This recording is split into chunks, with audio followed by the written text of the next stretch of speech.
Welcome, everyone, to the Awareness Podcast, Tools for Awakening. This is Cyndi, and I'm Rona.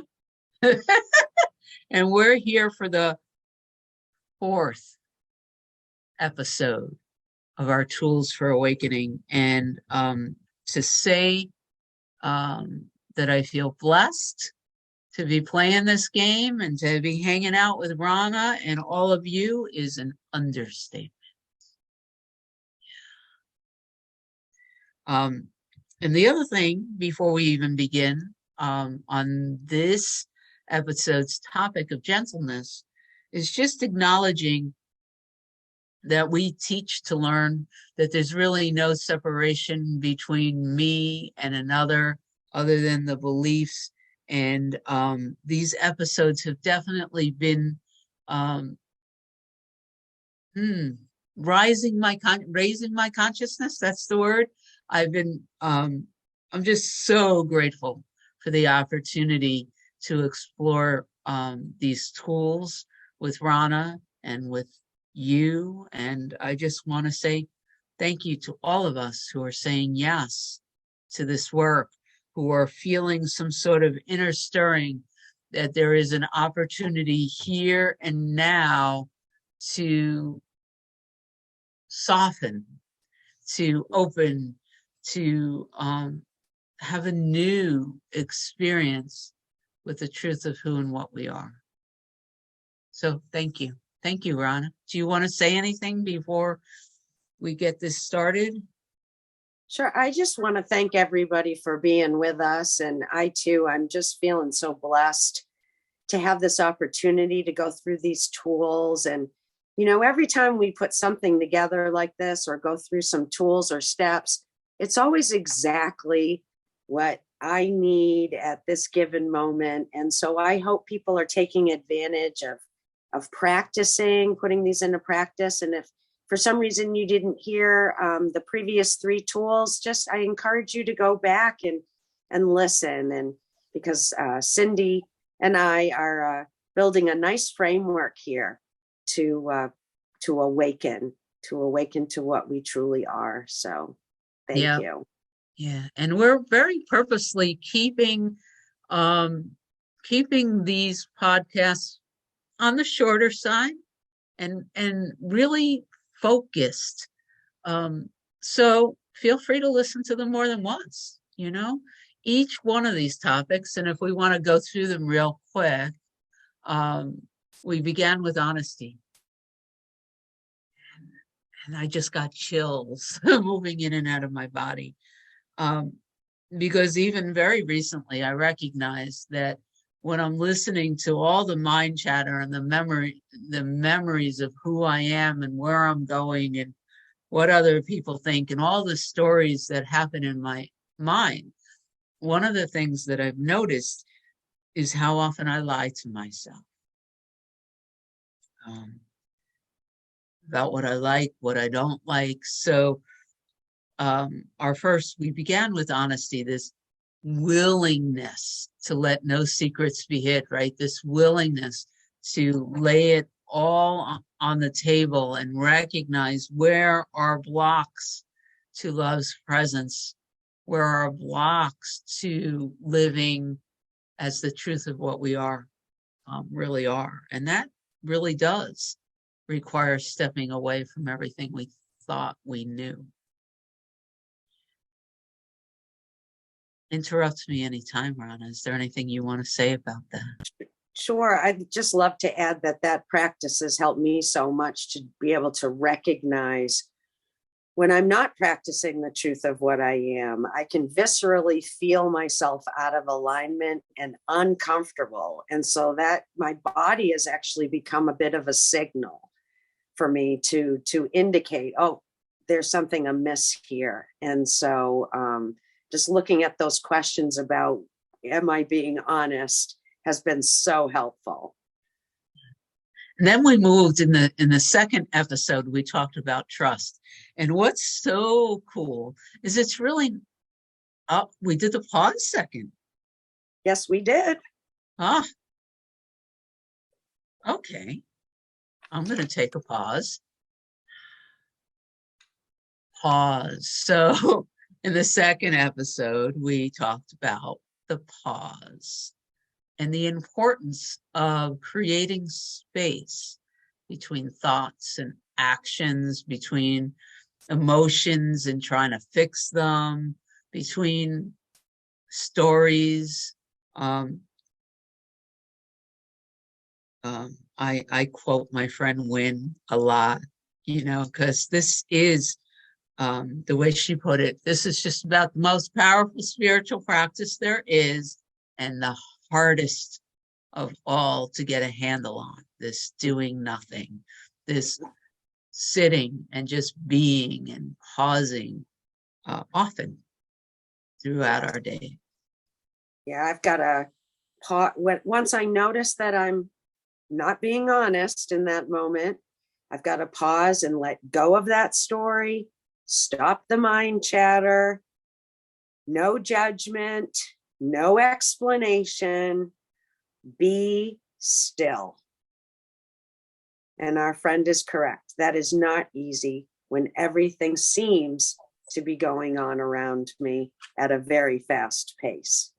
But I've also found that the more I practice that pause, the easier it becomes, no matter what the circumstance is going on around.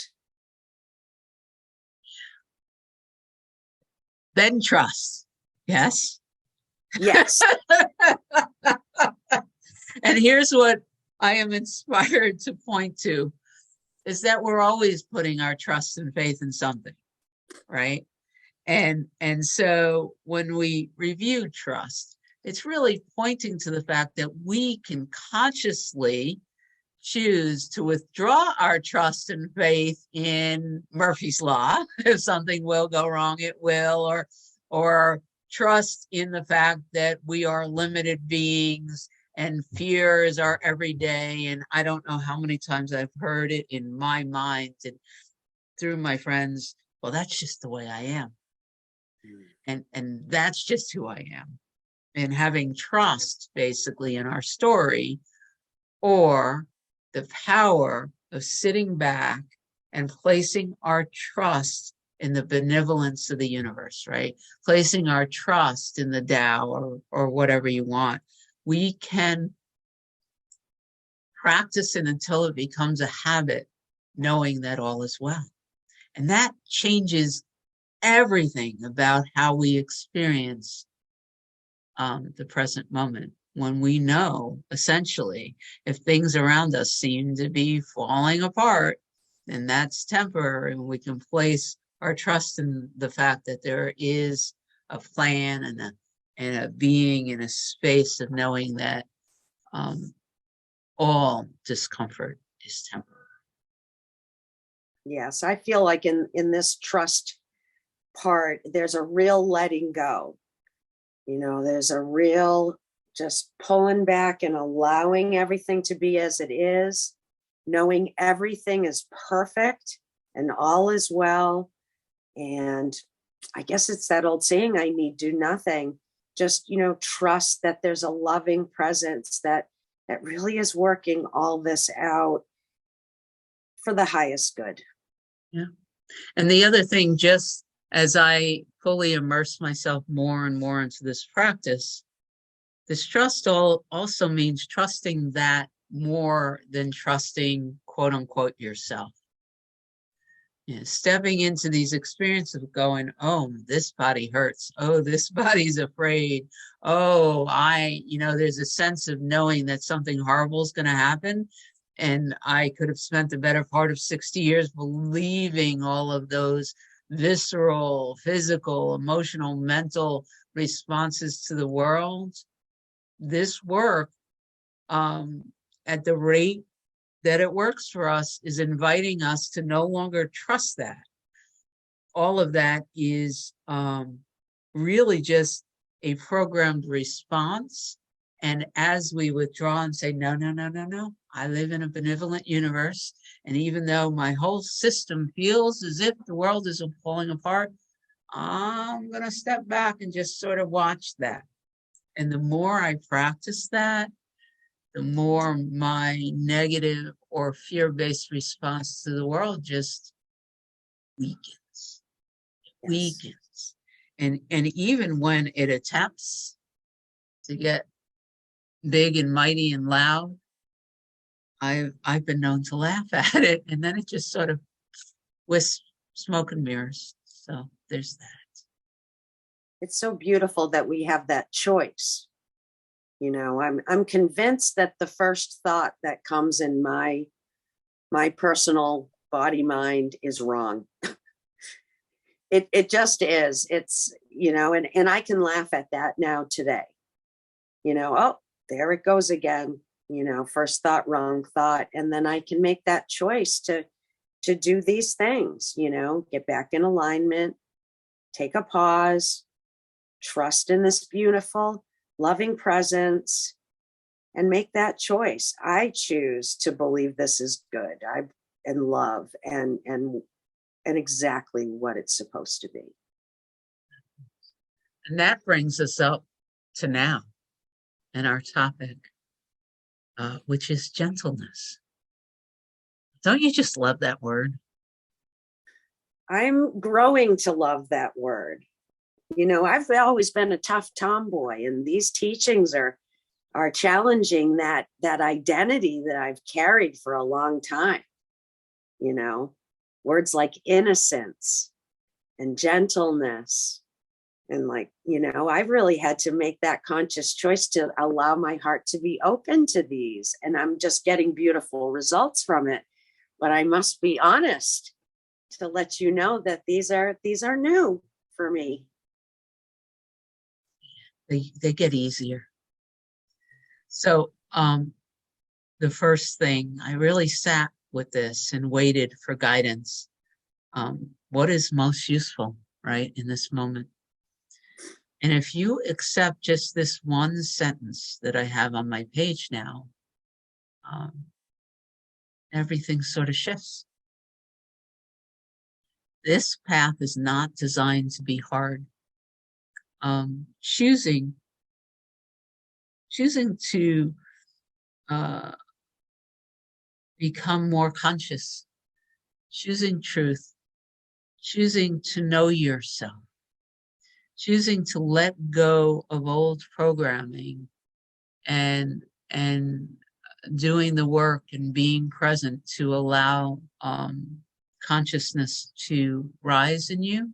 There's so many different ways these words, people talk about this, but that choice to step onto the spiritual path, by whatever name you call it, it's not designed to be hard. In fact, if you're discovering that it's a real struggle and it's really hard, it may be because the part of your mind that is insisting that you fail has been put in charge. It may be the picture that comes to me is one of attempting to push open a door that needs to be pulled. Yeah. So if you're finding it really, really hard, or even hard, it may be because you're looking in the wrong direction. So that's the first thing.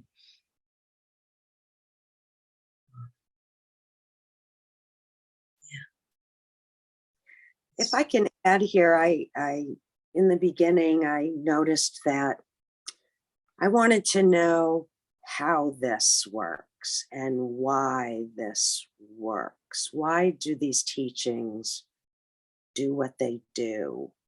And that might be a block for some of us. I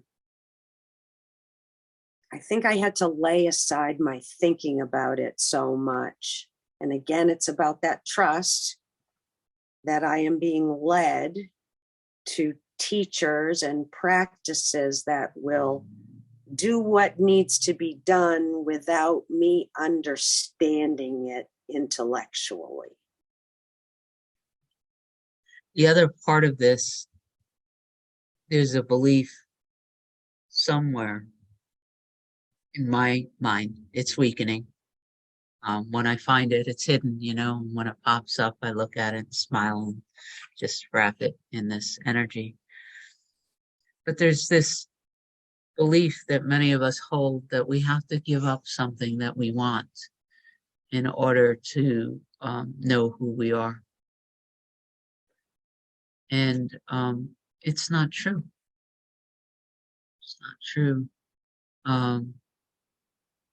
If you're a Course in Miracles student, Lesson 101 states quite clearly God's will for us is perfect happiness. 102 is share God's will for happiness for me. And if you know Lisa Natoli, she and I laugh because for the longest time she said lesson 100.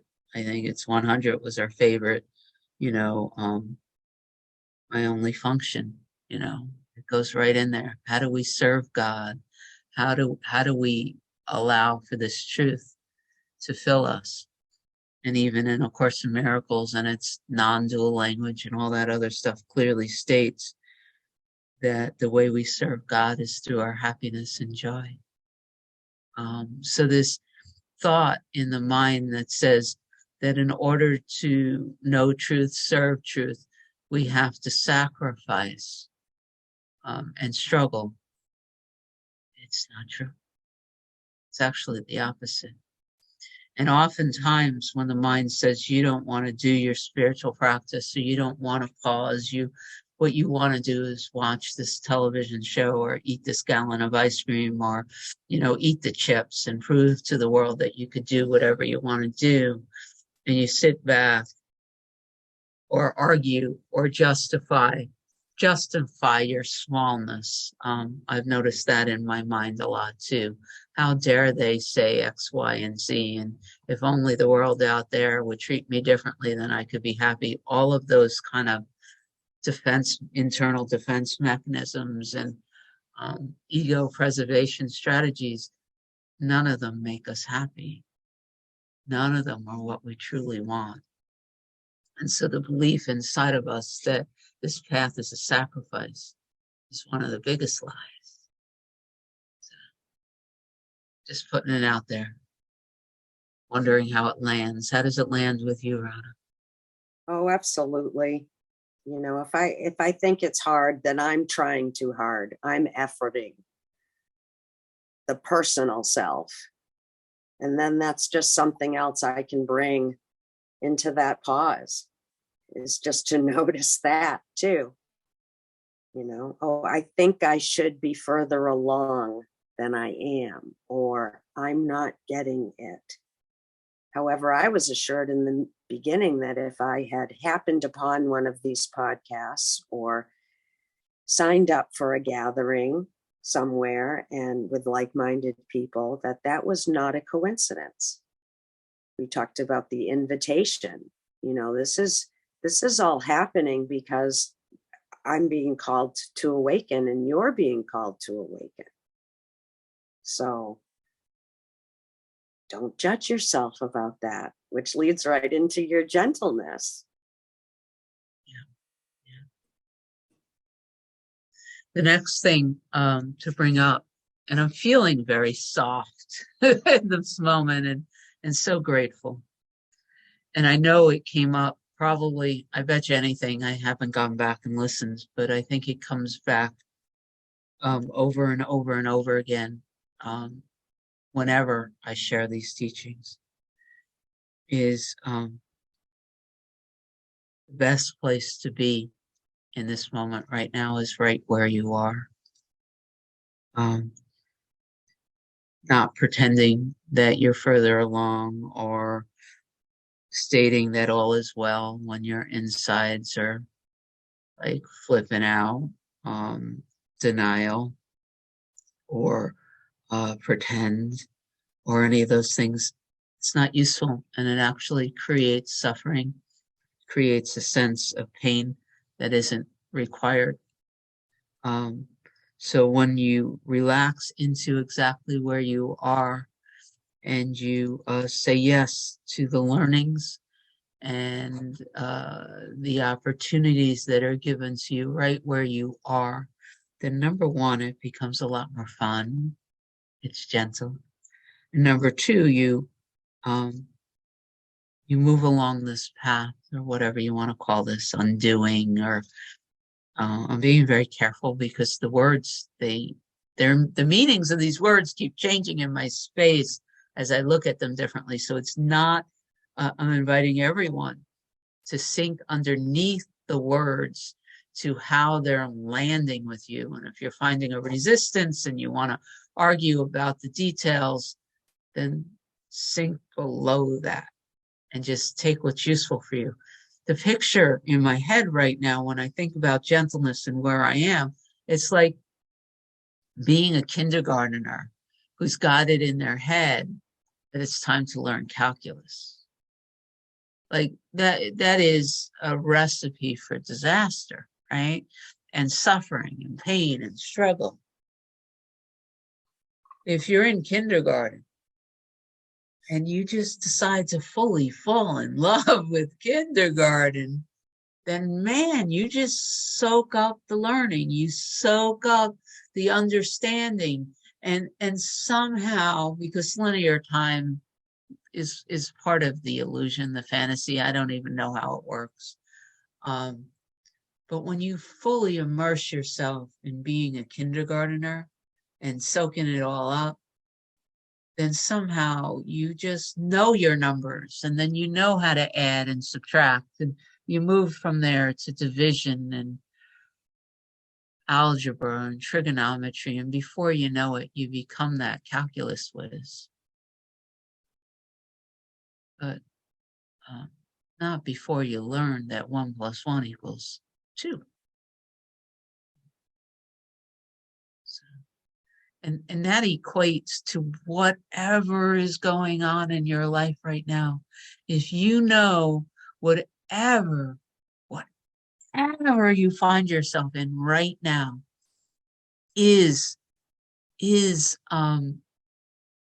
the ideal space for you to rise in consciousness, and you stop resisting it and you embrace it and you allow it to shift you and change you and teach you and undo you, then it's enjoyable and gentle and open.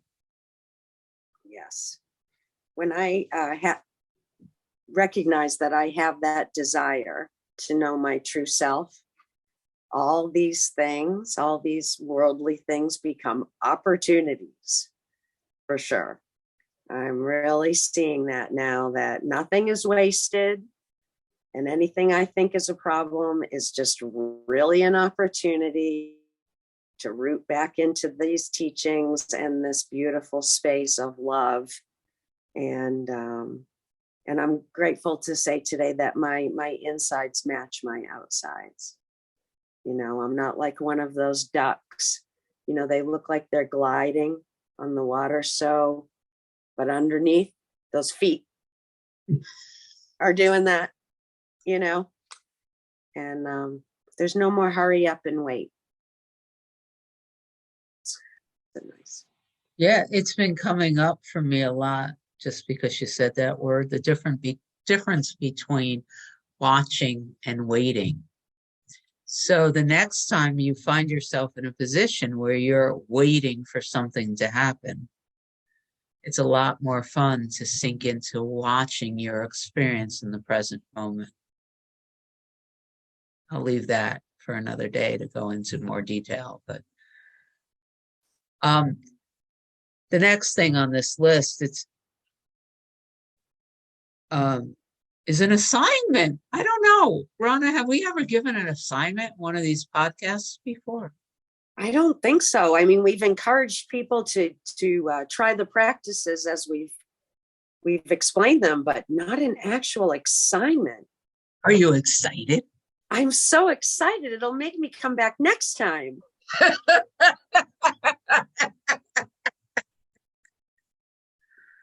There is, in all the great traditions, truth continually points to the fact that the world we see reflects our mind, and that there is nothing that we're seeing or experiencing, including other people, that are outside of who we are in truth.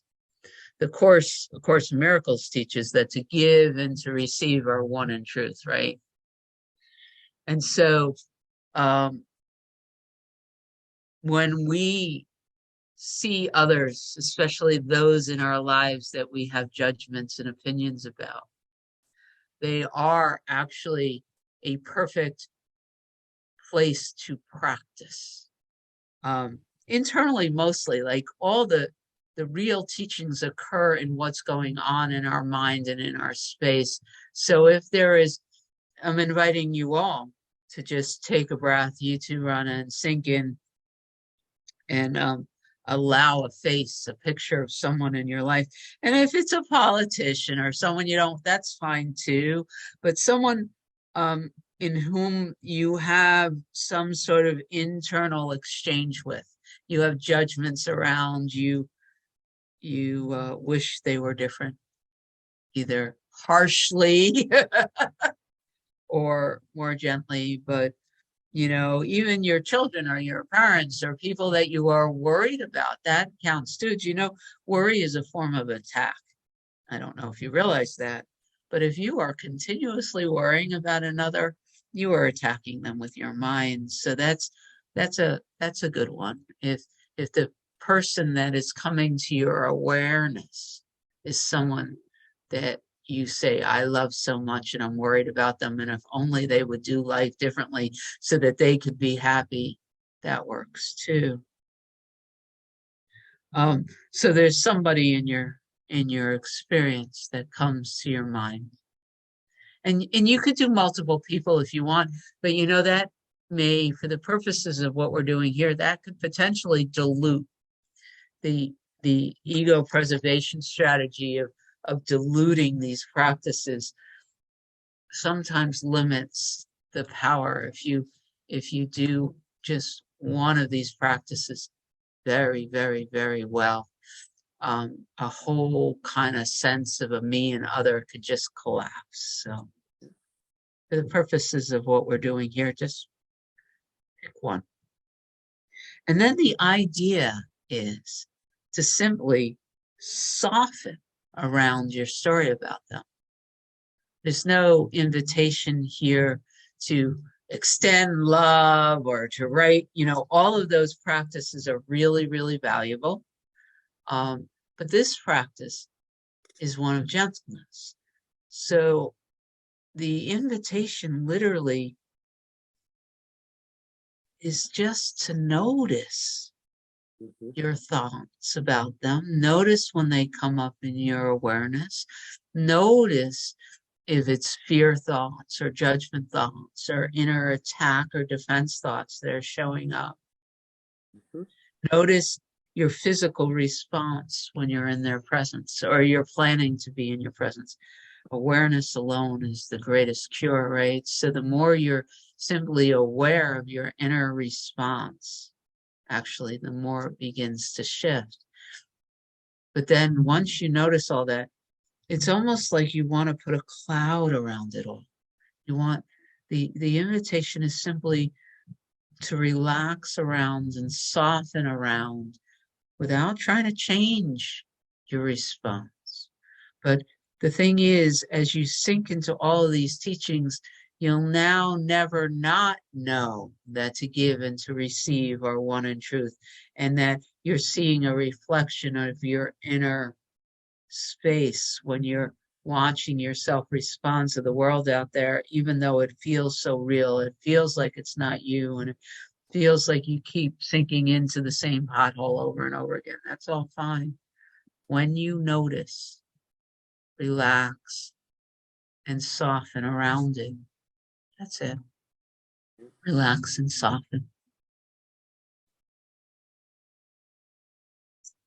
What a beautiful pointing, Cyndi. If I can add, as you were describing the softening, I would point us to feeling how your heart space feels when you're thinking about this person. This has become a really good indicator and signal for me when I just do just a little check in that space. Does it feel tight and constricted? And that sort of gives me a way of feeling a softness. I know exactly what that constriction feels like. Can I breathe into that and notice that and soften around that, and then just feel a little bit of expansiveness there? And as we're speaking right now, I'm doing that with my person, and so it feels like so much more love than conflict. Here's the other thing, and I know this is valuable for someone because the hair on my arms just went poof. The pause, patience for yourself. If you say yes to this assignment is critical. It may be that you have spent 20, 30, 40, 50, 60 years or more with one sort of view of the world. We are now changing that addiction to protecting yourself, addiction to knowing that the world is a harsh place and that this path is a struggle. We're choosing to heal that and be more honest and open and experience the truth. That may happen quickly, or it may happen slowly as we practice. But in the meantime, our conditioned response may continue and may actually increase at times. And there may be a voice in your head that simply says, well, this isn't working, and you drop it, you go try something else. That is another ego preservation strategy. This practice will work. Trust Trust. that pausing, being gentle with yourself, relaxing around stories that you have about others is working every time you do it. And so commit to doing it as often as you remember. And let go of looking for immediate results. Yes. It will serve you. Letting go of looking for immediate results is the same as a kindergarten choosing to love, love, love, love, love kindergarten, and letting go of the thoughts of learning calculus. It's the same thing. Absolutely just immerse yourself in today, in this moment, in what's going on right now, and relax around your stories, or relax around any of the thoughts or your responses to attack or defend, or hold on tight to this feeling of being a victim, or holding on tight to this feeling that you can't, let all those things come up in this practice as it relates to another, or even yourself, if that's what's come up, and just soften around it. That's all. And know that we're here. It's so cool. Chances, well, I don't know if you're listening and you know who we are, you don't know who we are. If you know who we are, because if you know us, then one of the things that you know about both Rona and I is that if you reach out and say, hi, thank you, and I'm struggling or whatever, then we're really accessible. Agreed? Absolutely. Yes. Yes. Contact us.